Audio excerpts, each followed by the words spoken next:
we have no other than Katarina Eriksson with us. She is a businesswoman. She is trained and educated architect and a graphic designer. A space geek, I think, since her early days, but today runs her own design company called Merka Design. And she is also the brains and the talent behind our Women in Space Sweden logo, which we're so grateful for and that we love. So we're very proud and very excited to welcome Katarina to join us today and to share her space here. So I'll head over to you. The stage is yours, Katarina. A warm welcome. Thank you so much. Thank you for having me.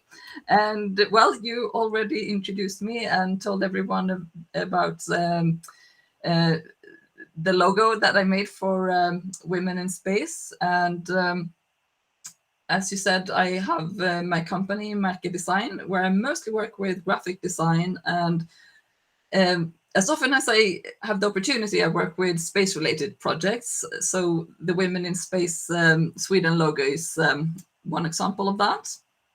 And I'm going to talk a bit about my long and pretty winding road that led me here and show you some example of my space-related projects as well. And I'm trying to switch the like this. Now it works. Where was I?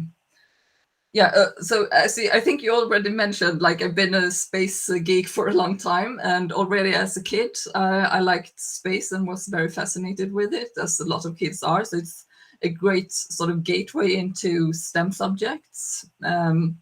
And I found this picture of me in front of the rocket that I painted when I was about 5 years old. And as you see on the right, I'm wearing this t-shirt. It also has a rocket on it, and it's a logotype that I designed for an organization called Rocket Women. So I'm still into rocket and space, as you see, but maybe I should say again, because unfortunately I had a pretty long break during my childhood where I didn't like space, because in 5th grade I had a presentation about space shuttles, in front of the class, and it really didn't go well, and I hated presenting in front of people.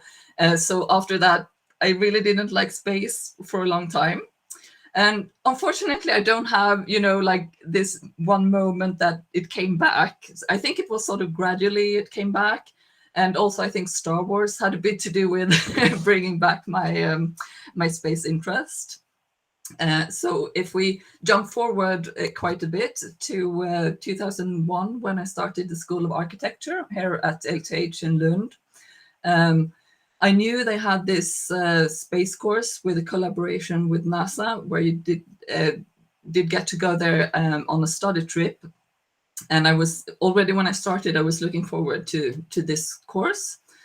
And it was an elective studio course for like the whole semester. And you went to NASA for 3-4 weeks.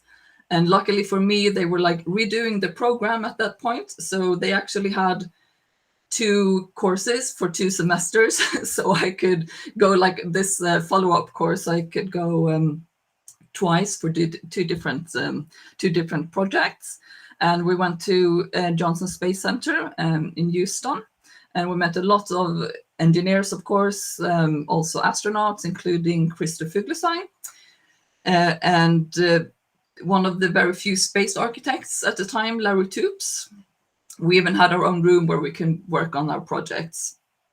And the first projects we were tasked for the first projects, we were tasked with designing a flexible interior for an on-site silo. It was already there on site. They wanted to use it as a fast-track mock-up to try out lunar base layouts. So that was the first one. And for the second project, we were tasked, both were group projects, and we were tasked with doing an alternative interior design for the Orion capsule, or the CEV as it was called then, but we were not allowed to call it that. It was sort of secret and we couldn't get a lot of information. We got like the outer outer measurements, and we could also use, you know, general information from the NASA human spaceflight standards. So from that, we did some designs, but we were very engaged, as you see in the pictures on the right. We even built a full-scale mock-up using MDF board and cardboards and styrofoam. And we even ended up in the local newspapers and P4 Malmöhus about our project. And I think, like, sort of the most interesting things that we learned during those projects was that how we had to go back to basics and think about like the basic human needs that you have to consider, and learn a lot about the life support systems and about minimizing the living volume, and also about psychology, and then start from those very basic things when you make the designs. And in a sense, those space projects were the most sort of realistic and down-to-earth projects that I did during the architecture education, actually. And it also gave us sort of a new way of looking at architecture for Earth, like going back to those basic things.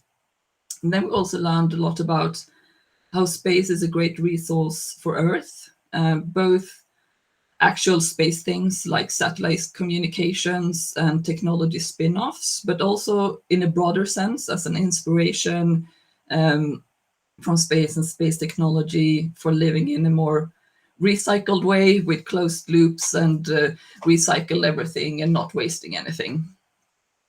But it's also interesting because I think some people will say that this is like the most important part about space research and space flight, you know, all this great spin-off things. And I think that's great, but it's not like the only goal or even the most important goal, because I think space exploration and space science in themselves are important, like learning about ourselves and feeding our curiosity about the universe. It's always so much talk about the use, you know, we talk about nyttan here in Sweden, especially when it comes to like physics or space or science research. But I don't think you always need like a practical use for something for it to be useful. So that was a bit of a side note, speaking about this great spin-off stuff. And when it comes to architecture and design for humans in space, more specifically, I think the main point that I realized was that even though like space is such a different environment, it's such an extreme and hostile environment, and you need a lot of technology, and it's all kind of sci-fi, but the human beings are still the same. They're still humans, they still have the same needs and still same ergonomics. So you have to design to accommodate that, to be able for the humans to live in this extreme situation. And even more, maybe you have to design specifically so that people can live in this extreme environment.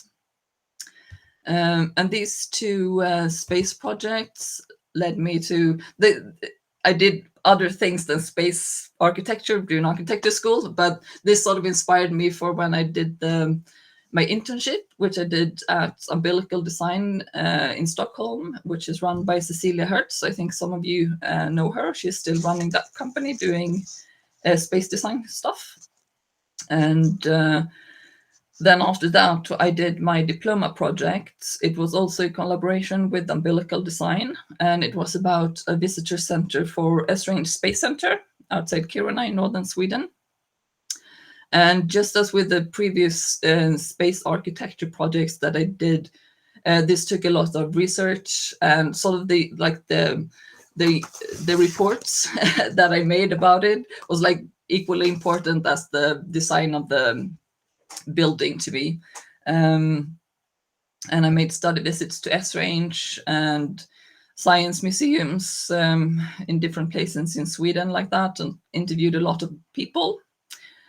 And one of the main design drivers was to let the visitors see as much as possible of the operation, but not have them interfere with it or disturb the people working there.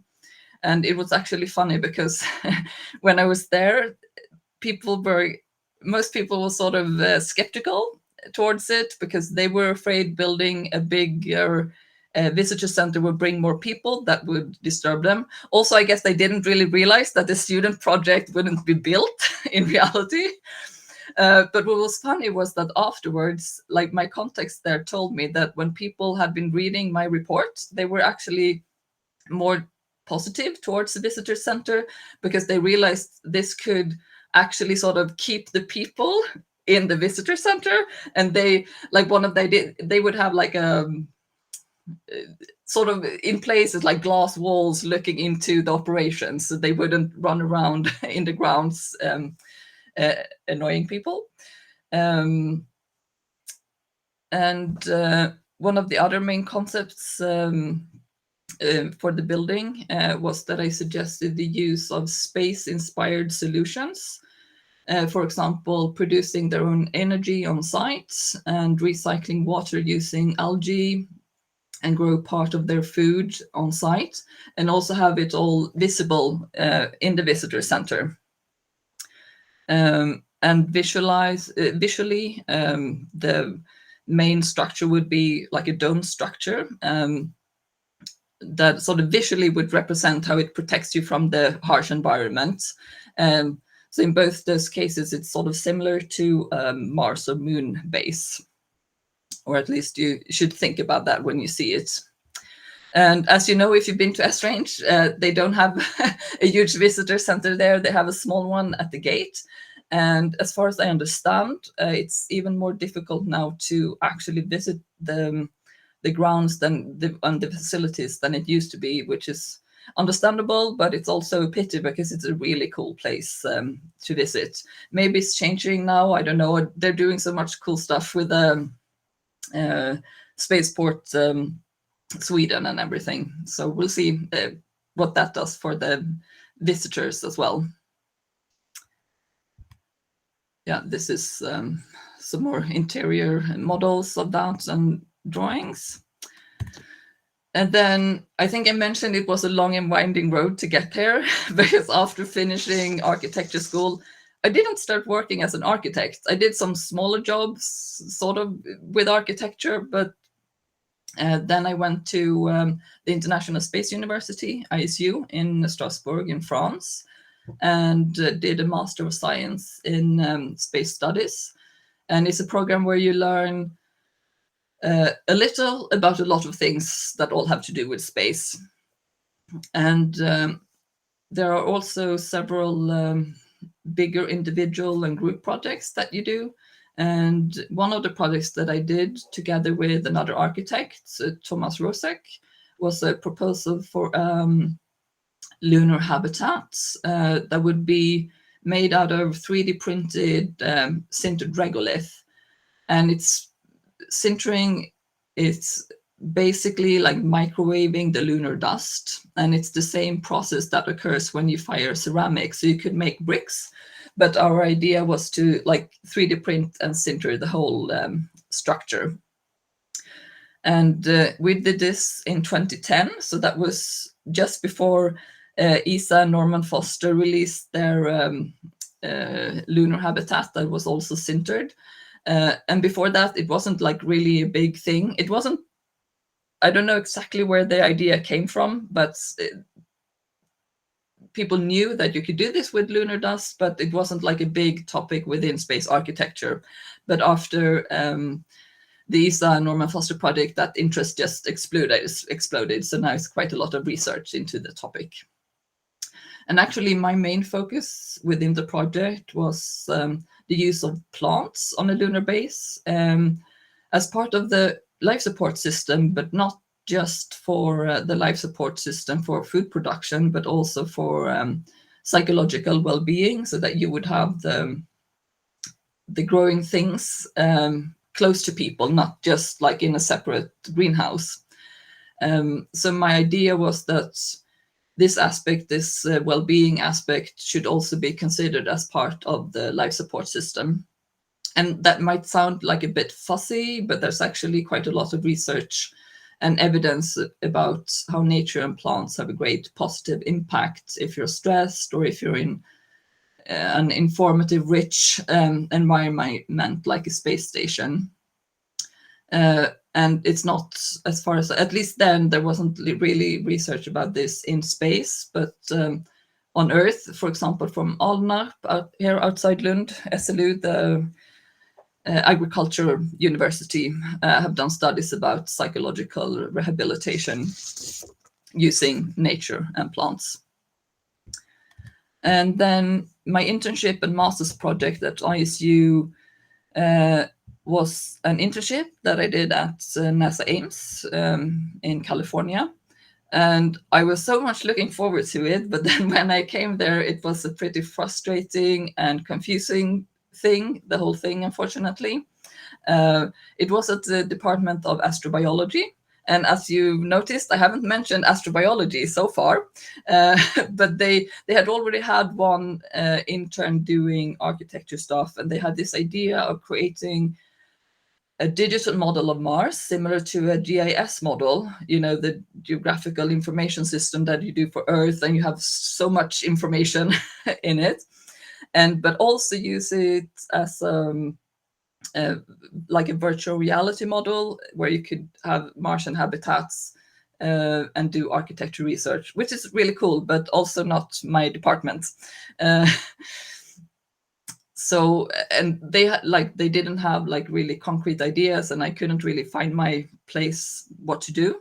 But eventually, finally, together with someone at the department, we came up with the idea of making a computer game that could at least vaguely be connected to a digital model like this. And I ended up making a concept for a game that would be similar to The Sims, but on Mars. And instead of, I don't know if you've played it, but The Sims, you go to work, you earn a lot of money, buy a lot of stuff, and then you repeat that, more or less. So instead of doing that, here the goal is to survive on the scarce resources on Mars. And the goal is to produce enough oxygen from the ground soil to use as propellant, to use as fuel to fly back to Earth, or you will die on Mars. And of course, you have all the hostility of the Martian environment all the time that you have to take into account, so you don't die during your time there.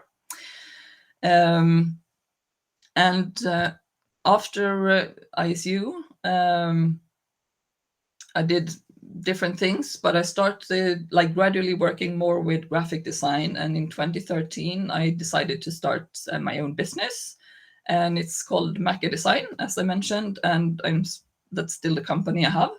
It's a one-man show, and incredibly enough, that's 10 years ago. It feels like last year but I started, but it's 10 years ago this year.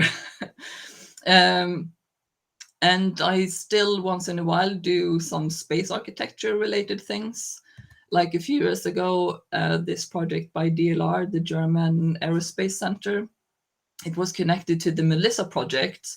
It's a European project where they develop different methods for bioregenerative life support systems.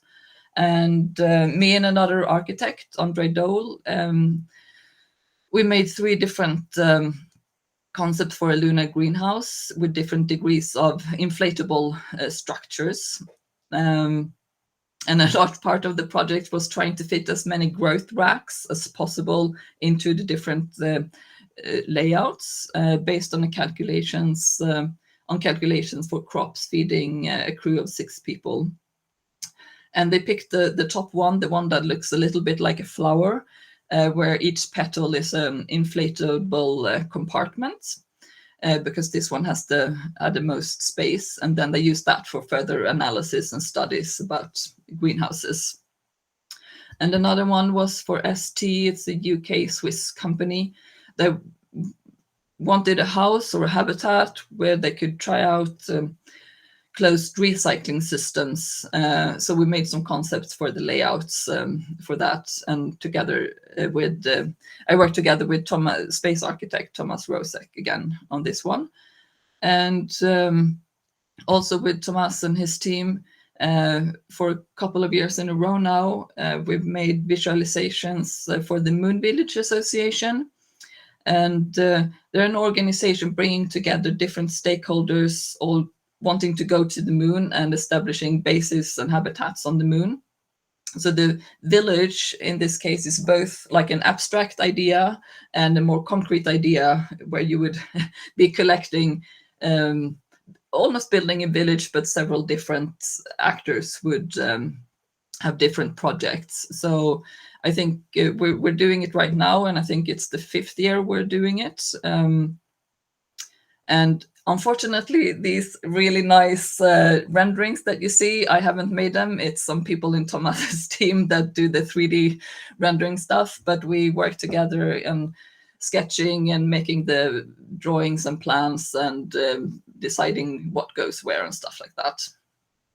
So it's a fun project. And I've been saying that I work mostly with graphic design, so I'm going to finish now by showing you some of my graphic design that have to do with space. First, here you see some of the logotypes that I've made for different clients. And I also make space stickers. It started as a project for an organization called Creative Action Network in the US. They invite artists and designers to make posters that they sell, and then the money goes to good things. So for the space project they had, the money went to something similar to a space camp for kids. And then after that, I continued making my own reimagined space mission patches, and I make stickers from them and sometimes posters. And to the left, you see the latest ones, which are for JUICE, the mission that is launching in about a month, in April. And it's fun because actually 2 of the instruments are Swedish.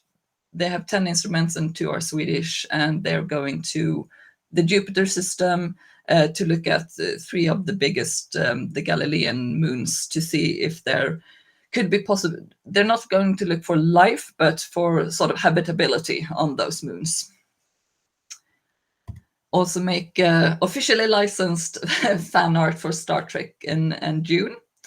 And one of the latest logos I made is for Rymdforum, the Swedish space forum organization and network, and they're also the ones organizing the biannual conference called Rymdforum. It was in Kiruna just last week, which is where they slowly started using this logo. It's not for the conference, but for the organization. And as I think some of you might recognize this, that worked with me making the WISS logo, because a version of this was something that I initially suggested, or one of the ideas for the WISS logo, but we went with the other one with the Northern Lights. And as I was talking about long and winding roads, I thought it might be fun to show you like not exactly the process, but part of the process of making a logo. So here is the sketches and the drawing board in my Illustrator drawing board for the Women in Space logo. So I always make several different ideas and several different versions, and then iterations of those before arriving at the final product, which in this case is this logo for Women in Space. And I think all of you probably have seen it before. It's an abstract version of Northern Lights, which represents both Sweden and space. And also the bright lights against a darker background has a connotation of bringing new knowledge and of enlightenment. And the color is similar to the one that you can see, the green color that you can see in Northern Lights. And it's also sort of shaped like a crown. And that was someone else's ideas, and I don't remember on the top of my head who came up with it, but it sort of symbolizes also empowerment. So the swoosh of the Northern Lights creates a crown. And the font that I used I picked it because it's sort of clean cut and has sharp edges that goes well with the spikes of the Northern Lights. And it's funny because it's called Josephine, which is great because it's a women's name. And incidentally, we also have a Josephine that is one of the founding members of WISS. So that fits very well, I think. And with this logo, I'm going to stop. And yeah, if you have any questions or comments or anything, just go ahead. Thank you.